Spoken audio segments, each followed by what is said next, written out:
Hello, Assalamu alaikum, and welcome to another online session of Mechatronics today.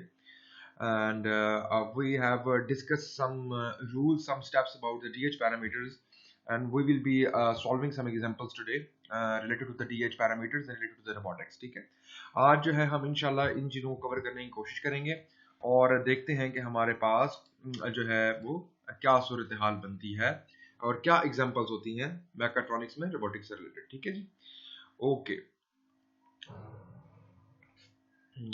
One second में.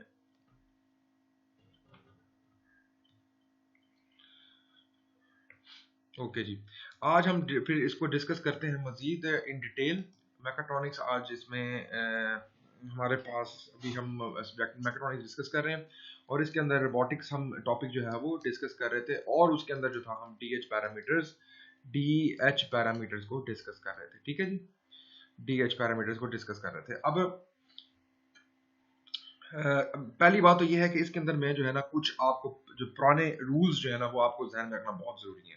ठीक है, जो मैंने आपको वो बताए थे एक दफा मैं दोबारा इलस्ट्रेट कर देता हूँ और उसको जरा आप लोग देख लें. ठीक है, तो सबसे पहले थे मेरे पास फ्रेम्स के रूल. ठीक है ना, जिसमें z axis is in the direction of joint axis और x axis is perpendicular to both. चलें इसको ऐसा करते हैं कि हम ना इसके साथ साथ एग्जांपल के साथ साथ ना इन चीजों को रिवाइज करते हैं. ठीक है, ताकि आपको आइडिया हो जाएगा कि how it actually works out. ठीक है जी, फर्स्ट एग्जांपल है मेरे पास 2 degrees of freedom, 2 degrees of freedom robot है. 2 डिग्रीज ऑफ फ्रीडम रोबोट कह लें या मैनिपुलेटर कह लें, ये हमारे पास है.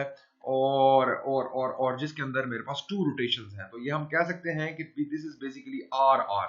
ठीक है, आर आर रोटेशंस हैं, 2 रोटेशंस हैं. तो वो हमारे पास अभी देखते हैं कैसे हैं.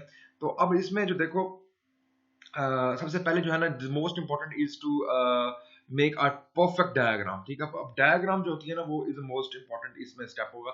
मैं यहाँ पे क्लियर कट अभी डायग्राम बनाता हूँ और उसके बाद इंशाल्लाह जो है ना हम इसको डिस्कस करेंगे. This is my first joint. ठीक है, फर्स्ट जॉइंट हो गया मेरे पास. और उसके बाद मेरे पास एक इधर जॉइंट हो गया, मेरे पास एक इधर जॉइंट हो गया और इसको मैंने ऐसे कर दिया और उसके अलावा और मैंने इसको थोड़ा सा ऐसे कर दिया, ये ऐसे कर दिया. ठीक है, अब बात ये है कि ये थोड़ा सा this is all about practice कि अगर हम थोड़ा सा प्रैक्टिस करते रहें डायग्राम की तो वो डायग्राम परफेक्ट. बेसिकली जो डायग्राम से आपने सारी की सारी चीजें जो है ना वो परफेक्टली ड्रॉ करके तो फिर आपको समझ आएगी क्या है. ठीक है, और इसके बाद इधर आ जाता है मेरे पास एंड इफेक्टर. ठीक है, अच्छा अब यहाँ से मेरे पास ये एक सेंटर से इसके सेंटर तक जुड़ा हुआ. अब बात ये है कि एक मेरे पास ये जॉइंट है, एक मेरे पास ये जॉइंट है. ठीक है, ये जो जॉइंट पड़ा हुआ है ना इसका जो फेस है ना वो आउट ऑफ द पेज है बेसिकली. ठीक है, पहले तो इसको स्ट्रक्चर को समझना जरूरी है. ठीक है, और इसको हम इस स्ट्रक्चर को कहते हैं आर्टिकुलेटेड. ठीक है, अगर आपने सर्च करना हो तो इसमें जाके देख लेते हैं क्योंकि इसमें रोबोटिक्स में मुख्तलिफ टाइप के होते हैं. आर्टिकुलेटेड होता है, सफेरिकल होता है और उसके बाद आपके पास स्कारा रोबोट होता है जो मैंने उसमें भी दिया था आपको, पेपर में भी मैंने खैर आई होप सो मैंने आपको दिया था. तो वो डिपेंड करता है और उसके बाद कम्बिनेशन होते हैं मुख्तलिफ, यूनिवर्सल प्रिज्मेटिक सफेरिकल, इसको कहते हैं यूनिवर्सल प्रिज्मेटिक सफेरिकल. ठीक है, और इसके अलावा ट्रिपल आर होता है. अगर 3 डिग्रीज ऑफ फ्रीडम की बात करते हो, 3 ये भी 3 ये भी 3, तो ये तीनों रोटेशनल आपके जॉइंट्स होंगे. और एक होता है एसपीएस होता है, सफेरिकल प्रिज्मेटिक सफेरिकल होता है. तो इस तरह आप कोई भी कॉम्बिनेशंस को यूज करके तो आप जो है ना वो अपनी रोबोटिक्स में वो चीजें यूज कर सकते हैं. ठीक है, सफेरिकल का मतलब ये होता है कि सफेरिकल स्पेस में होता है बेसिकली. ठीक है, जिसमें एक आर होता है और 2 थीटास होता है. ठीक है, और इसमें हमारे पास और articulated is just like your arm. ठीक है, वो कहीं भी मूव कर सकता है और ये होना. तो this is small version of articulated जिसमें 2 डिग्रीज ऑफ फ्रीडम है. ठीक है, ठीक होगी बात. तो ये हमारे पास सारा जो है ना इसमें आता है. ठीक है, अब अभी आगे मजीद एग्जांपल्स करेंगे तो आपको समझ आ जाएगी. अब बात ये है कि ये हमारे पास इस तरह ना हमने एक डिजाइन कर लिया हुआ है. 2 डिग्रीज ऑफ फ्रीडम, 2 लिंक्स हैं. ठीक है, यहाँ पे हमारे पास एंड इफेक्टर है एंड पे ये वाले. तो इसमें हम जो देखते हैं और इसमें हम ये सारी की सारी ऐसी चीजें देखेंगे. सबसे पहला जो इसमें स्टेप था ना डीएच पैरामीटर के अंदर वो था कि आपने ना फ्रेम्स असाइन करने हैं. ठीक है, अब मैं फ्रेम्स असाइन करने लगा हूँ यहाँ पे. तो आप इन्हें देखना है कि ये फ्रेम्स कैसे असाइन किए जाते हैं. बहुत आसान तरीका है और आपने रूल्स बस जहन में रखने हैं और रूल्स के साथ साथ आपने चीजों को करना है. ठीक है, मैं मुख्तलिफ कलर्स यूज करूंगा. फ्रेम के लिए मैं ग्रीन कलर को यूज कर रहा हूँ. ठीक है, अब मैं फ्रेम देखो पहले तो यह है कि ये एक हम यहाँ से शुरू करेंगे. This is my zero joint, this is my first joint और इस तरह आगे भी चलते जाएंगे तो हम वो इसमें एक्सप्लेन कर देंगे कि हमारे पास बेसिकली ज्वाइंट नंबर क्या है, ठीक है। अब मैं यहाँ पे बनाने लगा हूँ, इस जगह पे मैं इधर सेंटर में बना दूं ताकि आपको समझ आ जाए, ठीक है। मैं सेंटर में बनाने लगा हूँ। पहला रूल जो था ना फ्रेम्स असाइन करने का, वो ये था कि जो सबसे पहला था वो था z axis is should be in the direction of joint axis, ठीक है। ज्वाइंट एक्सिस के डायरेक्शन में होना चाहिए। दैट मींस, ठीक है, कि ये ना मेरा जिस डायरेक्शन में बेसिकली आप कहते हैं कि जिस डायरेक्शन में आपका जो मूवमेंट है, ठीक है, जो आपकी मूवमेंट है ज्वाइंट की, उसी डायरेक्शन में आपने z एक्सिस को बनाना है। तो ये देखें, इसमें ना मेरे पास इधर ये इस जगह पे ये मैं तो अगर थोड़ा टेढ़ा हो रहा है लेकिन ये है एग्जैक्टली सीधा ही, ठीक है। तो ये एग्जैक्टली सीधा ही है। थोड़ा सा जरा ना ये एक्सिस इसके अंदर बनेंगे, जरा परेशान होने की जरूरत नहीं है, बस मैं एक्सप्लेन ऐसा होता जाएगा। तो बहरहाल ये थोड़ा पेन की वजह से ना ये मैं सीधा बनाने की कोशिश करता हूँ। This is my z axis. कौन सा मेरा z एक्सिस होगा ये? This is my z axis. और कौन सा? z जीरो, ठीक है। इसको मैं कहता हूँ this is my z zero, ठीक है। अब ये बेसिकली ना बाहर निकल रहा होगा ना इसके ऊपर वाले टॉप फेस से, ठीक है। z जीरो, ठीक हो गया बात। अब सारे पहले जी असाइन कर लो, ठीक है। ये यहाँ पे z जीरो, अब ये जो है ना ये आउट ऑफ द पेज है, तो यहाँ से मेरा z वन, ठीक है, ये मेरा फर्स्ट वो है तो z वन हो गया। अब यहाँ पे ये मेरा z1 हो गया। और ये जो मेरे पास एंड है, जो एंड इफेक्टर होता है ना, इसको एंड इफेक्टर कहते हैं। आखिरी जो बेसिकली जो पॉइंट होता है जहां पे वो आपकी वो जो है ना एक्चुएशन हो रही होती है बेसिकली, ठीक है, आखिरी वाली। इसका भी वही हम रखते हैं z, जो कि उससे पिछले वाले का होता है, ठीक है। तो उससे पिछले वाले का क्या है मेरे पास? z। उसमें मेरे पास क्या है? यहाँ पे मेरे पास z2 हो जाएगा, ये z0, ये z1, और वहां पे ये z0 गया, z1 हो गया, और ये जो इससे पिछला है वही हमारे पास उसकी डायरेक्शन होगी, तो ये z2 बन गया। बात यहां तक समझ आ गई। तो z असाइन हो गया। Rule number first is okay. Now दूसरा पॉइंट है x axis is perpendicular to both zn and zn-1, ठीक है। x एक्सिस आपका परपेंडिकुलर होना चाहिए इस पे भी और इस पे भी, ठीक होगी बात।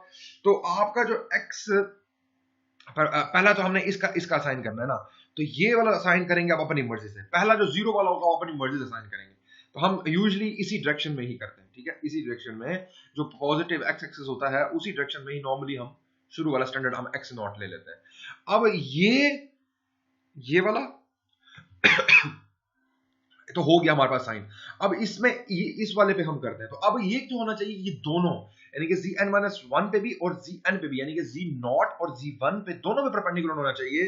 तो वो हमारे पास ये इस तरह का बन जाएगा। वो हमारे पास इस तरह का बन जाएगा जी, x1 बन जाएगा। अब ये देखें, ये इसके ऊपर भी परपेंडिकुलर है देखा जाए तो, ठीक है, और ये इसके ऊपर परपेंडिकुलर है। ये फ्रंट ऊपर नहीं जा सकता क्योंकि वो इनलाइन हो जाएगा z0 के साथ। ये नीचे नहीं आ सकता क्योंकि वो इनलाइन हो जाएगा z0 के साथ। और इधर नहीं जा सकता क्योंकि वो फिर z1 के हो जाएगा। जस्ट एक ही डायरेक्शन बनती है और वो बनती है x1, ये वाली, ठीक होगी बात समझ आ रही है यहां तक। अब जो डायरेक्शन इसकी है वही आपको पता है डिफेक्टर की होती है, तो हमारे पास आखिर में तो जो ये x2 जो है ना वो ऐसे बन जाएगा। बात समझ आ रही है? ठीक है, ये हो गया। अब जो रूल है मेरे पास 4, वो भी इसके साथ 3 ये भी करते हैं बाद में। 4 जो है ना वो भी लाजमी देखना है। The xn axis must intersect the zn-1 axis. The most important thing, fourth को भी साथ ही देखना है। ये नहीं कर देना कि आपका वो जो है ना वो उसके साथ इंटरसेक्ट ही ना कर रहा हो। अब क्या है, मैं ये तो चलो पिछला ये तो हमने ऐसे बना दिया हुआ था, इसको तो नहीं देखना। यहां स्टार्ट करते हैं x1 से। x1 must intersect the zn-1 axis. That means z0 axis को इंटरसेक्ट करना चाहिए। अब इसको एक्सटेंड करें अगर z0 को, तो देखेंगे आपस में कोलाइड कर रहे हैं ना, इंटरसेक्ट कर रहे हैं ना। इसको भी आप आगे पीछे कर दें अगर, तो वैसे भी अगर ये लाइन है तो इंटरसेक्ट ही हो रहा है, ठीक है। तो x1 जो है वो क्या हो रहा है? इंटरसेक्ट हो रहा है z0 के साथ। बात समझ आ रही है कि नहीं आ रही? इसी तरीके से ये x2 जो है ना, ये z2 को पीछे बैक कर दें तो ये भी इंटरसेक्ट हो रहा है। That means rule number 4 will be okay. ये x को असाइन करने के लिए ये एक सेकंड रूल है और एक फोर्थ रूल है। बात समझ आ गई कि नहीं आ गई? ठीक है। अब जो थर्ड रूल है ना, that is the allocation of y axis. y axis follow the right hand rule, ठीक है। आपने राइट हैंड रूल में क्या करना है, मैंने आपको पहले भी ये बात बताई थी कि जो आपका थंब होता है, थंब वो बेसिकली आपका इंडिकेट करता है योर z डायरेक्शन, ठीक है। और जो आपकी इंडेक्स फिंगर होती है, इंडेक्स फिंगर जो होती है वो आपकी शो करती है टुवर्ड्स यूर एक्स एक्सिस, ठीक है। और जो बाहर जो जो जो जो मिडिल फिंगर होती है वो आपको शो कराती है, वो आपको शो कराती है यूर वाई एक्सिस। अब आपने इसमें देखें कि वाई एक्सिस कैसे कैसे बन रहे हैं, आपको खुद ही समझ आ जाएगी, ठीक है। वाई एक्सिस अगर मैं इस वाले केस में देखूं, वाई एक्सिस होगा मेरा इनटू द पेज, ठीक है, इनटू द पेज होगा, ठीक है। वाई नॉट ऐसे होगा, ठीक है, अंदर की तरफ, ठीक है। और इसका कैसे होगा जी, इसका देखें, ये इसका होगा हमारे पास ये आउट ऑफ द पेज, ये ऐसे ये ऊपर की तरफ जा रहा होगा, Y not Y one sorry, ठीक है। देखें, बना के देखें, आपको समझ आ जाएगी। ये परपेंडिकुलर है आपस में, ये तो अगर टेढ़ा भी होता है तो डोंट वरी, इसमें कोई मसला नहीं है, ठीक है। तो वाई वन ऊपर की तरफ हो जाएगा। आप खुद बना के देखें ना, आप खुद बना के देखें। इंडेक्स इसको थंब को बाहर की तरफ रखें और इंडेक्स फिंगर को यूं रखेंगे तो आपको आइडिया हो जाएगा कि ये क्या है, सही है। तो वाई जो है ना वो ऊपर की तरफ है, ठीक है। और इधर से आप जब देखेंगे तो वी नॉट बाहर की तरफ, थंब को आप अपने मुंह की तरफ रखें और एक्स को आप रखेंगे उसकी डायरेक्शन में, तो वाई टू भी जो होगा वो भी आपके ऊपर होगा बिल्कुल, जैसे जैसे, क्योंकि ये वैसे भी एंड फैक्टर है, तो ये वैसे भी एंड फैक्टर है, तो ये जो है ना मेरे पास ऐसे बन जाएगा वाई टू। बात समझ आ गई यहाँ तक। अब ये मैंने इंडिकेट कर दिया किसको, ये मैंने किसको इंडिकेट कर दी, ये मैंने फ्रेम्स असाइन कर दी है। मेरा फ्रेम्स असाइन करने का पहला स्टेप हो गया, वो हो गया पूरा, ठीक है। पहला स्टेप था किसका जी, पहला स्टेप था ये, जब डीएच पैरामीटर शुरू किया तो assign frames according to the 4 DH rules, 4 DH rules के तहत हमने ये असाइन कर दिए 2 डिग्रीज ऑफ फ्रीडम के लिए, सिंपल सा है, ठीक है। ओके, अब नेक्स्ट स्टेप है मेरे पास टेबल बनाना है, ठीक है, टेबल बनाना है हमारे पास, नेक्स्ट स्टेप है। अब मैं इसको क्या करता हूँ, कलर को मैं ब्लैक कर देता हूँ ताकि आपको अब यहाँ पे टेबल बना सकें। अब ये मेरे पास एक टेबल बन रहा है, ये मैं टेबल बना रहा हूँ, और टेबल को देखते हैं कि टेबल हमारे पास कैसे बनेगा। ये मेरे पास टेबल बनेगा, एक, ये जी दो, ये जी तीन, ठीक है। और अब मुझे आपने एक चीज बतानी है जो कि मैंने पहले भी आपको आपसे पूछी थी, कि टेबल में रूल नंबर 1 जो है वो ये कहता है कि रो नंबर आपने कितने कितने बनाने हैं, count frames and -1, count frames को काउंट करो, यानी कि ये 0 1 2 और 3, 1 2 और 3, 3 है तो 3 -1 कितना हो गया 2। तो आपकी जो रोज होंगी, रोज जो आपकी सॉरी आपकी जो रोज बनेंगी, जो आपकी रोज बनेंगी जो आपकी रोज बनेंगी वो आपकी कितनी बनेंगी, 2 बनेंगी, एक 1 और एक 2।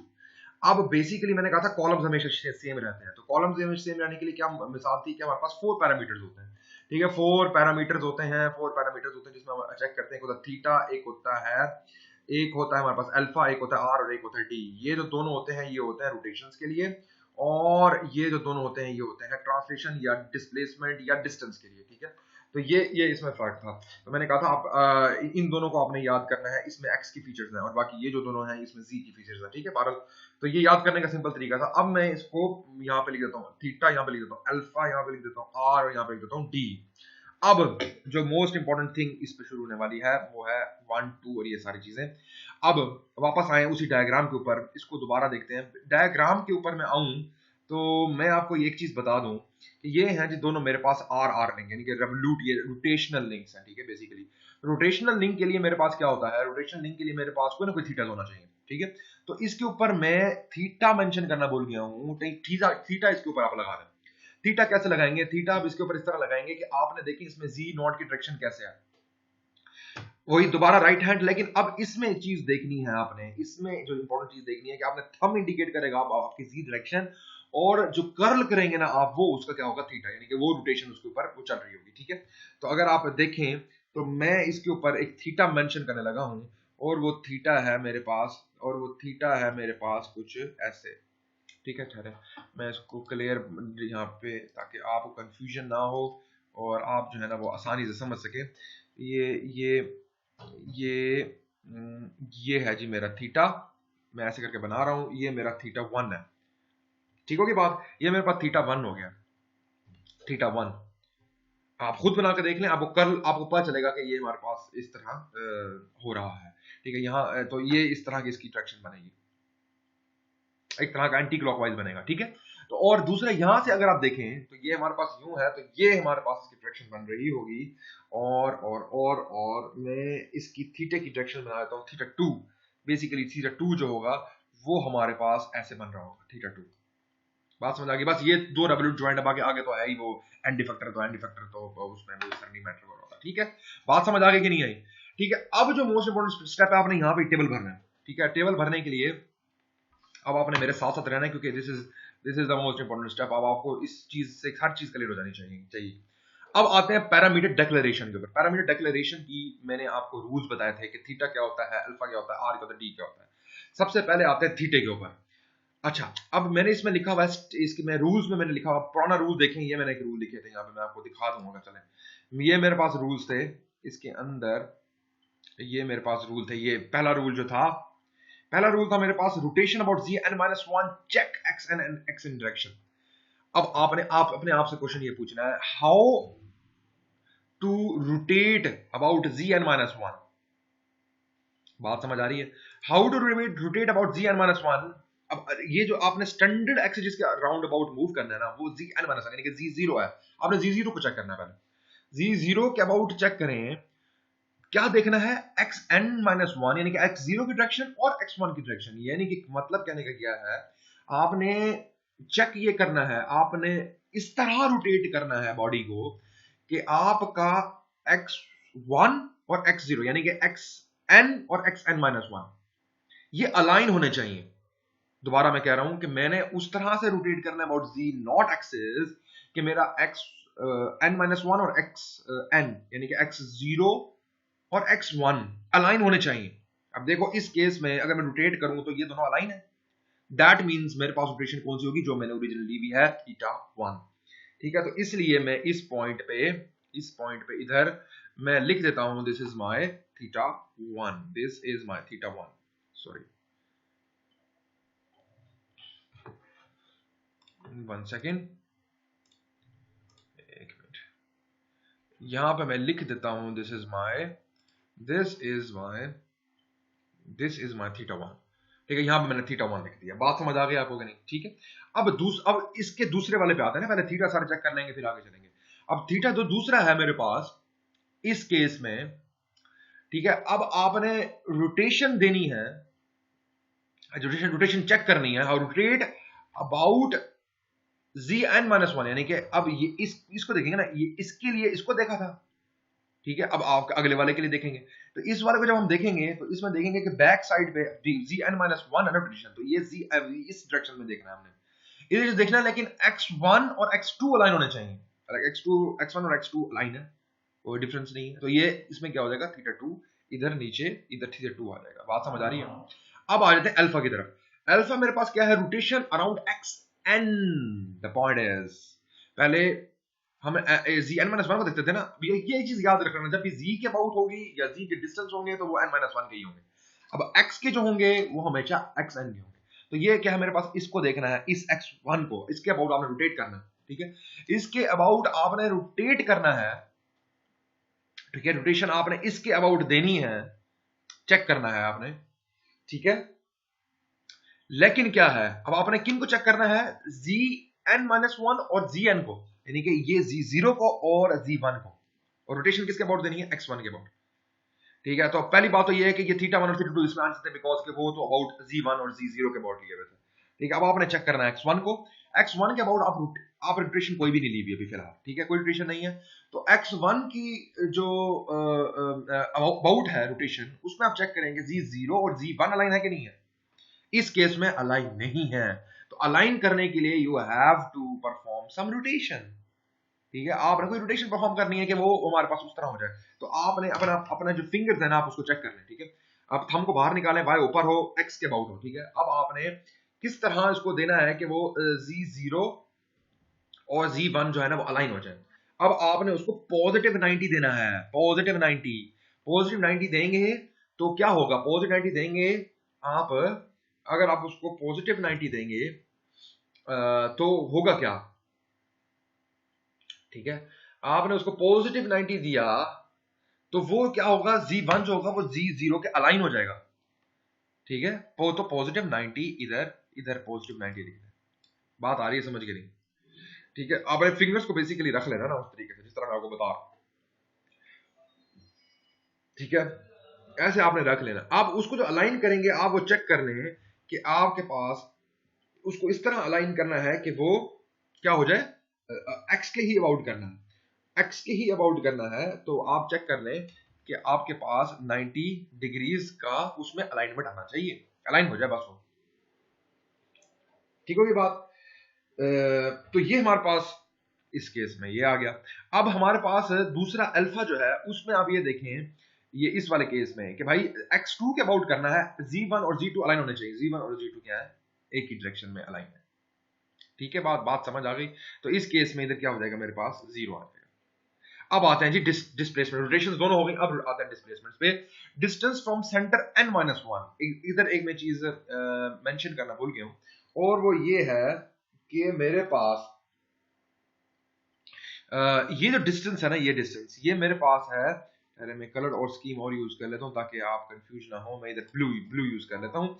और तो इधर ना मेरे पास में एक इसके सेंटर से यहाँ से और इसके सेंटर तक, इधर तक मेरा जो डिस्टेंस है ना वो है मेरे पास a1, और इसके डिस्टेंस से इसके डिस्टेंस तक मेरे पास जो है वो a2 है मेरे पास, ये उसकी डिस्टेंस है, कितना वो उसके लिंक्स की लेंथ है, ठीक होगी बात। अब बेसिकली ये डिस्प्लेसमेंट नहीं है, ये लिंक लेंथ है, ठीक है, ये ध्यान में रखना। तो आर जो है ना मेरे पास, अब आर में क्या होगा, आर मैंने कहा था थीटा और अल्फा, ये अल्फा और आर ये एक्स की तरह की शेप के अंदर, इसमें इसका मतलब है कि एक्स के साथ कुछ पंगा है, ठीक है। तो अब इसमें क्या होगा कि आपने एक सेंटर से दूसरे की सेंटर तक, यानी कि Zn-1 से लेकर Zn तक, यानी कि Z0 से Z1 तक आपने सेंटर पहले तो निकाल लें, एक दूसरे का सेंटर बन गया। अब सेंटर से सेंटर तक जो डिस्टेंस है वो कितना है, और किस डायरेक्शन में देखना जी, एक्स एन डायरेक्शन में देखना है, एक्स एन डायरेक्शन। तो इसमें तो आपका डिस्टेंस है ये जी में है, तो दैट मींस पहली जो चीज होगी वो तो जीरो हो जाएगी यहाँ पे। ये मैं ब्लैक से यहाँ पे लिख देता हूँ, ये ब्लैक, तो पहली जो चीज होगी यहाँ पे मेरे पास वो जीरो हो जाएगी, बात समझ आ गई। इसी तरीके से अब आर जो है आपका नेक्स्ट वाला, उसमें आपने देखना distance from centre n-1 to n frame along X N direction, ठीक है। तो अब ये इस वाले केस में क्या होगा, अलोंग एक्स एन यानी कि x2 की डायरेक्शन में देखना है इसका और इसके सेंटर से डिस्टेंस, तो वो बन रहा है a2, ठीक है, इसकी डायरेक्शन में, तो a2 जो है वो इधर नीचे आ जाएगा। इसी तरीके से अब आपने d को देखना, d में क्या होगा, d zn-1 की डायरेक्शन में देख रहा है, जब भी z होगा zn-1 डायरेक्शन की, अब ये देखेंगे zn-1 डायरेक्शन है ये z0 की, इस तरह इसके साथ इसकी में कोई आ रहा है डिस्टेंस, वो आ रहा है a1, ठीक है। ये देखें इसके सेंटर में zn-1 की डायरेक्शन में, तो वो बनता है a1, ठीक है, ये डायरेक्शन भी लाजमी देखना है। तो ये मेरे पास a1 आ गया यहाँ पे, और वो दूसरी वाली में है कोई, दूसरी वाली में चेक करें, दूसरी वाले में ये zn-1 की डायरेक्शन जो है वो ये है मेरे पास, इस डायरेक्शन में इनकी दोनों के आपस में कोई भी डिफरेंस नहीं है, ठीक है, ये चीज नोट कर लो, ठीक है, इन दोनों के आपस में इस डायरेक्शन में अलोंग zn डायरेक्शन कोई नहीं है, इधर आगे होता तो फिर होता ना वो, तो इधर कोई डायरेक्शन इसमें नहीं है, तो दैट मींस कोई आपस में ये, क्योंकि ये तो इस तरह बनता है ना, ये तो फिर x की डायरेक्शन होगी, ठीक है, वो नहीं है, तो दैट मींस इधर हमारे पास वैल्यू क्या आ जाएगी, 0।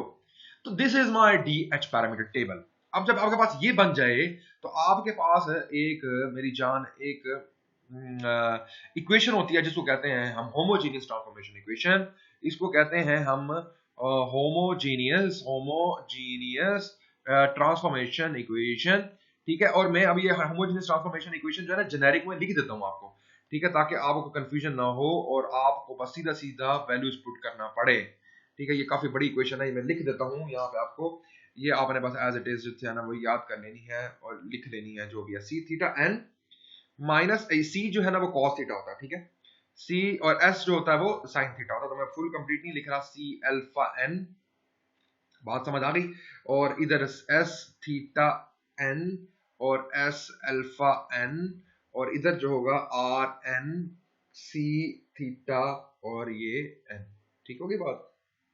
ये हमारे पास इक्वेशन बन गई। अच्छा अब ये क्योंकि ये जो एक मेरे पास, चले मैं पहले बना लेता हूँ, उसको बताता हूँ आपको, एस थीटा एन और c theta n c alpha n, और यहां से हमारे पास minus c theta n s alpha n, और यहां से हमारे पास आ जाएगा r n s theta n, और मेरे पास यहाँ पे आ जाएगा डी एन, ठीक है, और यहाँ पे मेरे पास आ जाएगा सी अल्फा, सॉरी सी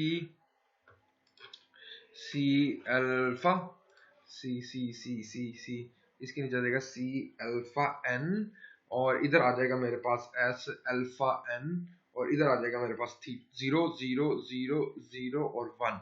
अब मैं आपको एक्सप्लेन कर देता हूं कि ये होमोजेनियस ट्रांसफॉर्मेशन, आपको समझ आ जाएगी एग्जैक्टली कि ये कैसे बनाया है। ये मैं कलर स्कीम के साथ, ये देखो जी, ये मेरे पास ये जो चीज होती है ना, ये मेरे पास दिस इज माय, ये याद होगा तो मैंने रोटेशन बताया था कि ये मैट्रिक्स जो होता है, ये मैट्रिक्स होता है 3x3 का, ये मेरे शो करता है रोटेशन को। और ये जो बच जाता है, ये वाला, ये मेरे पास शो करता है डिस्प्लेसमेंट को। डी जो मैंने शो करा था 3 into 1 का, लेकिन ये क्योंकि होमोजेनियस ट्रांसफॉर्मेशन होती है कंप्लीट, इसमें दोनों ही ऐड की जाते हैं, तो इसलिए ये हम साथ एक रो ऐड करते हैं। ये आपको बाद में पता चलेगा, ये उसमें यूज करते हैं मशीन विजन में, ठीक है, जहाँ पे कैमरा विजन्स वगैरह आते हैं, तो उसमें वो ये वाली चीज भी यूज होती है, ठीक है। बहरहाल कहने का मकसद क्या है कि आपकी इससे होमोजेनियस ट्रांसफॉर्मेशन, रोटेशन और ट्रांसलेशन कटी आएगी। और यहाँ पे ये जो चीज अगर मैं करूँ तो ये तो 4 into 3 का बन जाएगा, और ये मेरे पास 4 into 1 का बन जाएगा। बात समझ आ रही है कि नहीं आ रही? तो ओवरऑल ये 4 into 4 का कॉम्बिनेशन के साथ ये बन जाएगा, ठीक है, 4 रोज 4 कॉलम, ठीक है। तो ये इस तरह हमारे पास इसकी जो है होमोजेनियस ट्रांसफॉर्मेशन की इक्वेशन होती है। अब होना क्या है? होना ये है कि आपने सबसे पहले देखें, आपके दो लिंक्स है ना, ठीक है, तो मेरे पास जो इफेक्टिव आंसर आना चाहिए, मेरे पास जो इफेक्टिव आंसर आना चाहिए किसका, होमोजेनियस ट्रांसफॉर्मेशन का, वो आना चाहिए H02, ठीक है। 0 से सेकंड फ्रेम तक आपने जाना है भाई, ये आपने दिखाना है। तो मेरे पास क्या होना चाहिए, H01 होना चाहिए और H12 होना चाहिए। तो आप सबसे पहले क्या करें, ये चीज निकाल लें। ये चीज क्या करेंगे, आप सबसे पहले अपने टैप 0 से 1 फ्रेम तक, ठीक है, ये आपका वन पैरामीटर, वन जो रो है इस टेबल में, वो वाली टेबल के सारी चीजें उठाएं, θ1 90 0 A1, और इसमें पुट कर दें, ठीक है। जो वो आ जाएगा वो आपका H01 आ जाएगा। इस तरीके से H12 निकालना है डायरेक्ट वैल्यू। अच्छा, पेपर के अंदर ना मैं ये होमोजेनियस ट्रांसफॉर्मेशन तुम्हें दे दूंगा, चलो ये मुश्किल है तुम्हें याद करने के लिए, तो मैं आपको होमोजेनियस ट्रांसफॉर्मेशन ये वाला मैट्रिक्स दे दूंगा, ठीक है। पर आपको ये पता होना चाहिए कि ये आता कैसे है, ठीक है। बस आप ये अंडरस्टैंड करना है कि आपको ये आता कैसे है, ठीक है। होमोजेनियस ट्रांसफॉर्मेशन ये कैसे आता है कि हमने ये जो है ना तीनों उसमें तीनों एक्सिस में एक्स वाई जी में ये इसका जो है ट्रांसलेशन है वो एक एक करके निकाला है, ठीक है, ठीक है। और इसी तरीके से ये, यानी कि मैं तुम्हें बता देता हूं कि ये मैंने rotation R X R Y R Z, ठीक है, और उसके साथ साथ एक एक करके ये, तो मैंने इवेंचुअली एच एन एम बनाया है, यानी कि इसमें सारे एक्स वाई जी के हमने वो किए हैं, मर्ज किए हैं वैल्यूज को मल्टीप्लाई करा के, ठीक है। तो ये सारे इस तरह ये आप वहां से निकलेगा। चलो बहरहाल, तो ये मैं आपको दे दूंगा, और इसमें फिर आपने वैल्यूज डालनी है और आपने वैल्यूज निकाल लेनी है। इस तरीके से H12 निकालेंगे आप। H12 कौन सा है जी? ये है जी H12, ये वाला, ठीक है। इसी तरह से ये वाली वैल्यूज आप इसके अंदर पुट करेंगे और आपके पास होमोजेनियस ट्रांसफॉर्मेशन मैट्रिक्स जो है वो निकल आएगा, ठीक है। तो मेरी जान, ये था हमारा डीएच पैरामीटर का एग्जांपल, जिसमें आपको मैं आई होप सो काफी हद तक समझ आ गई होगी कि how we actually making the frames और how we actually performing the procedure in order to find out the homogeneous transformation matrix, ठीक है। तो this is all about 2 degree of articulated robotic manipulator। तो इसके बाद इंशाल्लाह हम, ये बेसिकली एग्जांपल था सीरियल मैनिपुलेटर के, याद रखना। पैरेलल मैनिपुलेटर में इट्स अ डिफरेंट जॉब, जिसमें वो पैरेलल, दोनों पैरेलल होते हैं। ये सीरियल में एक, इसका मतलब ये है कि एक लिंक दूसरे लिंक के साथ कनेक्ट हुआ हुआ है, यानी कि ऐसे करके, ठीक है। बात समझ आ रही है? तो ये जो है ना यहाँ तक आप एग्जांपल जो है ना वो देख लें। नेक्स्ट जो है ना मैं आपको, तुम्हें अभी कोशिश करूंगा कि मैं आज ही दूसरी भी अपलोड कर दूं एग्जांपल, ताकि तुम लोगों को मजीद आइडिया हो जाए, जिसमें मैं तुम्हें 3 डिग्रीज ऑफ फ्रीडम पे लेके जाऊंगा, ठीक है, ताकि तुम्हें आइडिया हो जाएगा। तो ये up till now, thanks for watching.